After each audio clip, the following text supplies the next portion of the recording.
Well, let's get started, everybody. Again, welcome to the ongoing Lunch and Learns, we're calling them, a webcast educational series. We've had, obviously, as you can imagine, a lot of inquiries of late with this bull market that we've been in for over 13 years. What is going on, Dave? I guess that's the question. So today, what I'd like to cover with you is retirement investment allocation in unpredictable markets. I've seen certainly a lot of markets in 34 years. This is unique, this recovery. March 15th or so, 2020, I'm sure a lot of you, myself included, said, what happened? And then 45 days later, the market from a 38% slide started climbing back up. So yesterday, we get some news that, oh my goodness, inflation's at 6.2%. Now what? And by the way, my neighbor said they've been buying cryptocurrency every Monday and, trading at a great profit by Friday. Actually, just about a year ago, crypto was probably around, I want to say about 14,000 or so. And it's basically a mechanism of a market trade. So it's not like a share of a fund or a stock. But it was about 14,000 based on values. And the other day it was 64,000. So you say, oh my goodness, that's crazy. How does this affect the market? Rates are, rising just a touch. I mean, the 10-year treasury yesterday was 1.62. That's 10 years, right? I mean, who's tying up their money for that period of time for that little rate? 30-year mortgage the other day went down actually to 2.9. Pretty amazing. And then, of course, we get into the thrust of this conversation, the market correction. Dave, it's got to be happening. I mean, when is it going to happen? Well, I'm going to deal with today a little bit on definitions to help you, I believe, get a little more comfortable with these markets. We've had 3 corrections already this year, which essentially means a 20% down, a leveling, and then a rise back up. We have not had a market sell-off like we did last March 2020. So with that, I think it's a good time to start, looking at just a quick bit of history to kind of set up the discussion about, what is a good way to allocate your money. A little bit of history, always helpful. Go back in time here. It seems like not so long ago, but haven't had a lot of family myself and the armed services and so forth. I'm obviously very aware of these dates. So we go back to 2001, that was a precipitous drop in the market, but who knew? Obviously, there was going to be a terrorism attack on the Twin Towers in Manhattan, then another one on the Pentagon. Those are the issues that create market sell-offs because of an unknown event. Then it kept happening because of that 2001 calamity. Then we get into 2008 with the mortgage derivatives. If anybody's seen the movie The Big Short, right? That was all about people really getting credit that never should have had credit. It was about an overheated market. People weren't putting enough down payment. So on that score, now I hear a little feedback. Well, wait a minute. Isn't that kind of happening right now, Dave? I mean, you just said mortgage rates are 3% and everybody's buying a house. And down my way in my neighborhood, people are paying over the ask and they're even doing cash deals. And what is going on here? No, I think this market is very different because remember after 08, when sadly Lehman Brothers went out of business, Bear Stearns went out. There was a lot of casualties on the financial service side. What happened with, we're not going to argue any politics here today. We're sick of the finance. But the Dodd-Frank bill came out, and that put a lot of more restrictions on banking. So I don't think you have this issue with the banking enterprise today, with mortgages. There's much more security. If any of you have done a refi or buying a home, buying a property, second property, the list that they give you, the underwriters, is crazy now. And that's a lot to do with the 08 meltdown. Then we get into 15. That was a little bit of the issue with the overseas crisis, the Iran issues. Not a big blip in the market. And then in 2018, you had a similar crisis with Afghanistan and troop deployment, but you didn't have a big issue with a sell-off. And then there we were in 2020, that March of 2020, we'll never forget the big sell-off, and we came back to a great year. This year to date, we're up 21%. So again, what is the issue here defining things? A bull market is a rise of 20% or more, over the last 2 months. We've been in the bull market for sure. What's a bear market? A drop of 20% or more. We've had some of these corrections. But the key thing to remember as you kind of go through is we can't predict the issue of the unknown.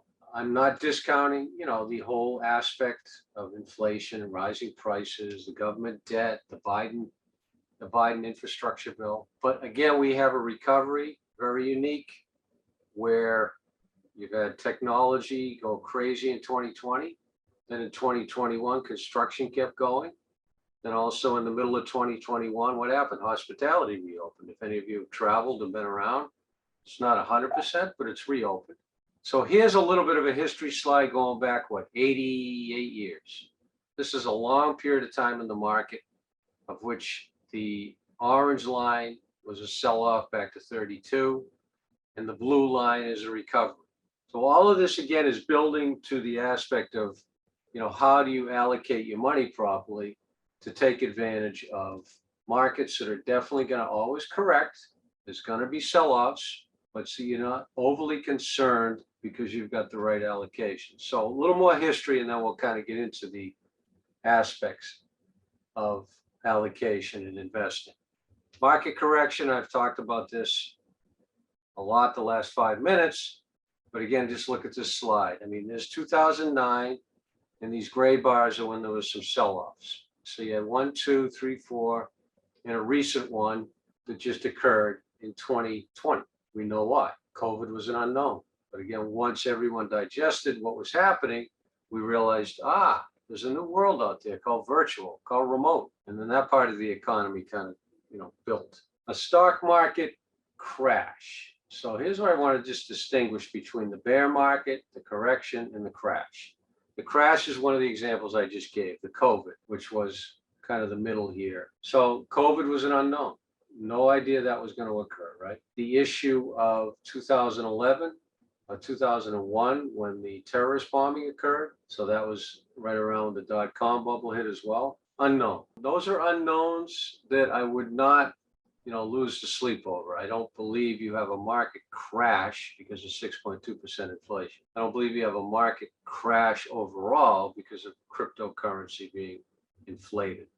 I don't believe you have a crash because Biden's infrastructure bill passes and maybe capital gains taxes are increased a little bit. I think you have crashes, and I can think historically in my time in the business, when you have unknowns hit, and we just covered a couple. The COVID outbreak, the 9/11 terrorism attack, and most of us went around in 1929, but that was a liquidity crisis in the bank. So again, just to recap, correction, is that 10 to 20%? We've had 3 this year. We'll probably have another before the year's over, based on all the legislation going on in Washington. A crash, I do not foresee, but I don't know. Again, the crash is an unknown. And generally speaking, crashes are then digested by the market, and there's a recovery. Everyone likes this overhead. I've used it for years. There's an aspect of investment where everyone thinks, well, the White House is now Republican or the White House is now Democrat, or if you consider it moderate, whatever. So the market must go down now because it's a Democrat. It must go up because it's Republican. That's not the case. So I put this overhead here because, again, to just reduce people's anxiety about, oh my goodness, the politics of what's going on now are amazing, and they're probably historic.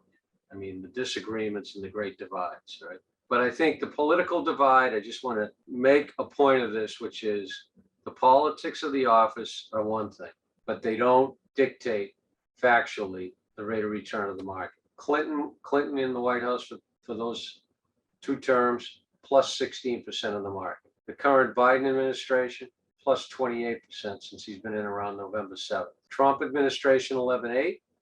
Bush Sr., 11.8. Carter, single digits. Obama, almost 10%. So all over in terms of representation, and the politics of the moment do not dictate the rate of return of the market. But let's talk a little bit about this pandemic economy. What happened, what is occurring, how does it affect how you look at your money and managing your money? It's a pretty big list, right? When I started putting this together, I said, holy smokes, I could probably fill up 5 slides with all these different areas of the economy that were affected. business closures. We all know about retail, restaurants, friends in the business. But as I mentioned, now that industry's come back. Travel and tourism was down and out for 15 months. Now it's come back. Events and institutions, near and dear to my heart, with the pro sports, even college sports, were down and out. It was almost eerie, being in Fenway with 2,200 people. That's come back. So what does that mean in the market? If you know Aramark, Cisco, the big vendors that do sporting events, they're public companies. They were down and out for 15 months. Now they're back. So that helps the stock market. Gambling and betting, I don't know if anybody, I'm not promoting this at all. That's not the idea of the subject, but if you've been to Vegas of recent, or you've been in those areas, it is crazy busy. Crazy busy. I was out there in October after an event with a couple of college buddies. Could not believe how crowded it was. So that's a big industry there, publicly traded companies that are casino companies. Transportation, again, this is the JetBlue, the United, the American coming back, even though they've been having flight issues. I get it. Logistics issues. Publishing has come back, online publishing. If any of you have college age or children and going to school, that whole learning dynamic has changed. Right, online, remote, those are public companies, right? We're using one of them right now, Zoom. God knows how well positioned Microsoft is for all this online learning. And so I think what I'm suggesting with all of these quote unquote negatives we can kind of have in our head, a lot of parts of the economy are doing well. And I want you to kind of take away, I'm not panacea, but I think there's some very good base in this economy for continued economic growth, which will fuel, reasonable stock market growth. So here's the list to kind of get us again more in that discussion about how do we allocate money, invest money. Interest rates. They're great if you're buying a piece of real estate. They're terrible if you want to just lock some money in the bank or put some money in a bond account, right? I mean, you literally have bond accounts which the linear rate of return is minus 1.3. The real rate of return is minus. Bond managers are forever trying to get yield, and they're having no luck because they can't really take too much risk with a bond portfolio. Go to the bank, I don't even have to tell you. I mean, you got a 5-year CD maybe is 0.8, 1%. But the opposite of the interest rate low is it's great for mortgages, it's great for the property market. Inflation, yeah, I agree. Inflation is here, 6.2. Journal had it yesterday, all the Barron's articles, the highest in 32 years. It's there. I agree. I look at it though from another point of view, which is post-COVID, the major parts of COVID, the government had to step in, right? One could argue maybe they went too far with the third round of unemployment and, they should have just held off. But they had to get involved, and that's probably about $7 billion. Of bailout dollars. So that's a little bit of the aspect of inflation. I think more of the inflation is wages. Trying to hire people now at a certain rate per hour or a certain salary is difficult. You have to pay a lot more. So that's pushing the inflation up a lot, I believe. Cost of goods, right? It's harder to get, the old computer chip parts. We've all heard the stories, the automobiles. So shipping costs are way up. Gross domestic product, is up. That's basically the cost of goods sold. Just use your basic gallon of gas, loaf of bread, going out to eat. So I am not going to discount that. Yeah, we've got issues, with inflation and GDP. But in terms of allocating money, which is the basis of this discussion with you today, I want to just go through these areas of the economy, but reassure you that there is not this pullback that I see, nor should you also think that right away you're going to be able to get this great fixed interest rate in some investment. You will not be able to do that. Supply and demand has probably never been higher for certain things. I just talked about the auto industry, housing products. I mean, trying to do an addition on your house or build a new house and get the contractor to show up, never mind return a call, and then when are the materials going to get there? That's hard. So that adds to the cost of business. I agree. International trade issues. We've had the issue with Evergrande in China, that real estate developer. So I think there's some international issues that we're not that bullish on the international kind of investment piece of a portfolio. My reasoning is because internationally is always a struggle with the civil unrest in the communist countries, a lot of them, the unknown in the socialized countries, the currency exchange. There's a lot of variables. I still believe, however, every industry that's large is global, right? Microsoft is global, Apple's global. Unemployment is about 4.5%, so not significant. So let's kind of start to get into building here the discussion about, your money today. You're 40, you're 50, you're 60. What are you trying to do with your money? I think whenever you have discussions about how to allocate money, you take a couple steps back and say, all right, when am I going to use this savings I have? When is my spouse or partner going to use their savings they have? Once you answer that, how much do you need, of the savings you have? I don't believe, you've heard me say this on the Social Security presentations, and we had a recent one with Kurt, Social Security is not going to be dismantled. It's too much of a safety net for the majority of people in the United States. So you're going to count on that, check. And if any of you are aware of it, my father calls me speed dialing me. You got the 4% raise, the cost of living, 3.9. So that happened. That's a big raise. Living with different markets, we covered that hopefully as well as I could. There's been bull markets, there's been bears, there's been corrections, there's been sell-offs, there's been crashes. And I think you got to remind yourself that the market does rebound. Don't try to time things, but recognize again what we're going to get to here with the allocation. That's any study I read, any study I've kind of participated in, close to 80% of your rate of return of any of your investment is related to your allocation, whether you use a target manager, whether you use an allocation, whether you do it yourself. So that's an important part. So there is one aspect, the last one here, you could leave it quote unquote to the pros. I mean, you've got obviously good options within your plan at Kevel.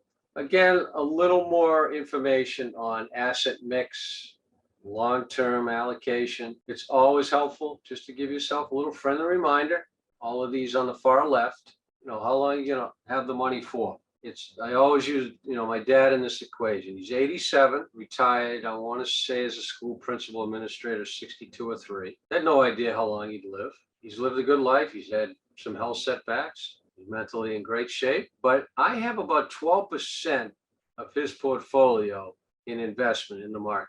People would say, holy smokes, he's 87. He needs income. Well, it's kind of what we've been talking about the last 15, 20 minutes that, where are you getting income with a fixed rate of return now that's going to produce any kind of gains for you? It's not going to happen. So you need reasonable risk and allocation, even if you're 87. Just take his example. I mean, he's had his health setbacks. He didn't probably think he'd live that much longer after retirement. But he had some health setbacks. We got him through it.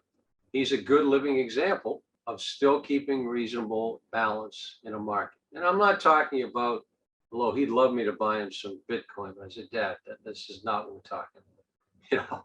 If you want a little more Microsoft, a little more Home Depot, a little more in the S&P 500 fund, maybe buy some, additional Nike or something, that's fine. But we're not doing, Bitcoin or any cannabis stocks for you. That's not where we're at. That's the key thing as well. I mean, you want to be in the market, but you got to be careful that your investment is one that's predictable, a solid fund, solid company, solid ETFs. So now let's get into the thrust of the discussion, which is asset allocation. I want to give you a little rule of thumb. There's what I call a rule of 120. It's grown over the years. It started out at 100, it went to 110, it went to 120. And what does that mean? If you take 120 and subtract from that your current age. So let's say you're 50. So 120 minus 50 is 70. That answer is the answer, and this is again very broad brush, but it's been effective. I'm thinking over the 3 decades I've been around the investment industry. So the answer of 120 minus your current age 50 equals 70. 70% is the amount you should have in the market allocated to certain equity funds, ETFs, securities, whatever you use it. So this discussion here in the next 5 minutes is not just for your 401k and your balances. It could be your Roth, it could be your brokerage account, could be some other money you have with a spouse, partner, significant other. So let's kind of take a look here based on my formula, my idea of a model, if you will, based on a model that 120 idea. If you look it up, you'll see it's a widely accepted way to kind of get started with understanding what you should do with your money. So I'm a conservative portfolio person. The green, just so you know the colors, the green is bonds and cash in the conservative. So what would this mean to, on the practical side of, say, your 401k? That's a fixed account you have with, morally in the stable value. That's a money market. That's an aggregate bond account, a multi-sector bond account. But, now maybe you're saying to yourself, wait a minute, Dave, you just told us there's nothing in the bond market that's given us a good rate of return, nothing in cash. You're right. But the point of bonds and cash in a model are to taper what? The correction, the sell-off, the bear market. So it's stability of principle. That's why you have the bonds and the cash and those other fixed income instruments. The rate of return, the linear rate of return is not going to be there, and I don't see it there for the foreseeable future.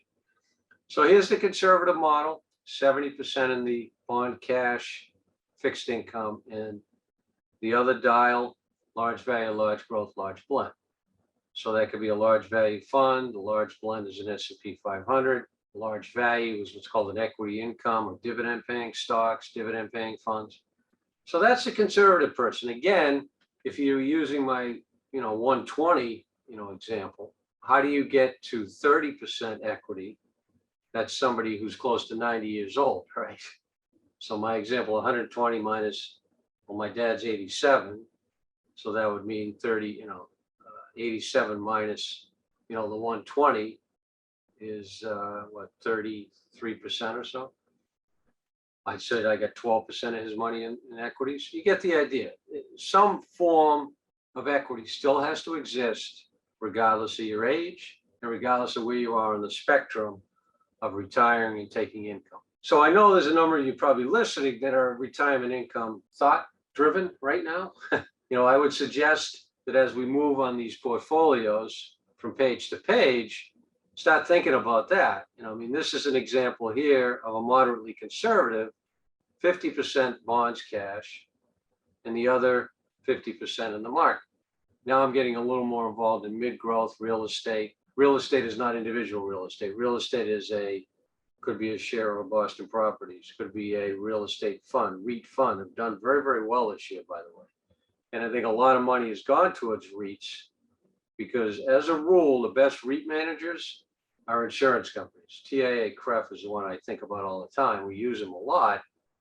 They're very good at it. They not only own property, they know how to manage things for their retirees. Because if you know anyone that's in higher ed, TIAA has pretty much got that market, and they're very good at that. So real estate's done very well this year, and I think we'll continue in that right space. What does it mean, right space? Warehouse space?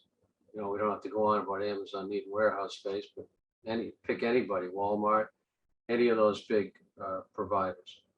Data storage for cloud computing. Oh my goodness, it's amazing the amount of real estate that they need to store servers and back office. And then healthcare. Healthcare is still building. Outpatient, now the whole continuum care. I just talked about my dad with assisted living growing. So those are the aspects of real estate I'm talking about, not necessarily the residential areas. So this is a moderately conservative portfolio. So by my example of the 120 again, that would be someone who's probably around 70 years old or so, 65. So that's sort of the allocation. Again, just to define the point of bonds and fixed income and cash. You are not getting this linear rate of return like you might have seen just two years ago. The end of 2018, the bond market was returning 6.2 on an average over the prior 10 years. Not happening anymore. And I don't think it will happen for the foreseeable future. But the bond and cash fixed income is important because it levels the portfolio when there is a correction, a sell-off, or a downside. Let's kind of keep going up and building here. So now we're getting kind of to the moderate portfolio and the growth. Again, be careful with these portfolios. It doesn't mean your age, 35, you obviously can be growth. But your age, 65, you can't be growth. The point of that discussion is, if you've had the household where you have two people who have been saving a lot. I know a number of you do. That's an awesome way to have a good base plan, because maybe one of the portfolios in the house, you're more moderate, conservative, moderate, go back to that. And maybe the other portfolio, you're moderate or more growth, or a piece of the money.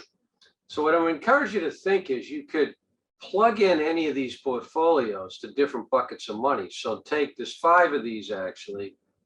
So maybe you have $500,000. So maybe you have 100,000 in the conservative, you have 100,000 in the moderate conservative, 100,000 in moderate, 100,000 growth, and then the aggressive is the last one. So with all of these, again, in mind, I can help you apply these. If anybody's wondering, feel free to send me an email. How does this apply to your 401k?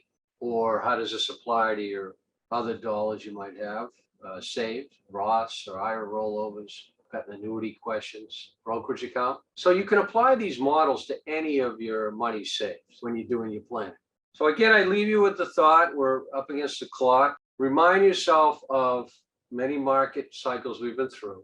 Remind yourself of your financial planning, retirement planning goal. When are you really going to use the money you have?